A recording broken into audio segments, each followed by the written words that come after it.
High, আমি Sagarika. Welcome back to my channel daily life. 16ই November আমাদের বাড়িতে ছোট্ট কার্তিক ফেলেছিল ওর বন্ধুরা। তো যত্ন সহকারে তাকে কোলে করে শঙ্খধ্বনির সাথে আমাদের বাড়িতে আগমন জানালাম। তোড়জোড় লেগে গেল। কার্তিক পুজোর আয়োজনের সকল প্রস্তুতি শুরু হয়ে গেল। বিয়ের প্রথম বছর, তাই জন্য খুব উৎসাহের সাথে আমরা দুজনে উপোস থেকে সব ঠাকুরের আয়োজন করেছি। সকল আয়োজন নিজে হাতে করেছি, গুছিয়েছি, সাজিয়ে তুলেছি। নাড়ু, মোয়া, মুরগি, মিষ্টি, দই, ফুল, ফল সব কিছু সহযোগে।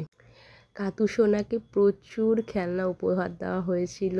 তার দিদাও এনেছিল এবং তার পাপাও নিয়ে এসেছিল। দেখতে দেখতে ঠাকুরমশাইও চলে এলেন, অনেকটাই রাতে এসেছিলেন।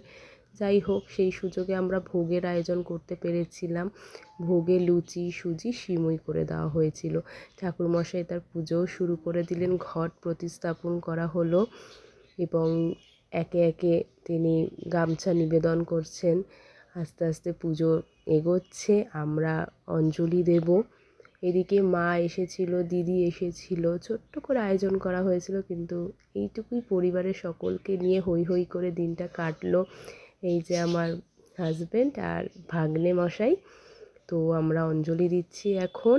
সারাদিন নির্জলা থেকে খুব কষ্ট হচ্ছিল বলবো না, কিন্তু একটু হচ্ছিল। যত সময় এগিয়ে আসছিল তখন ফিল করতে পারছিলাম।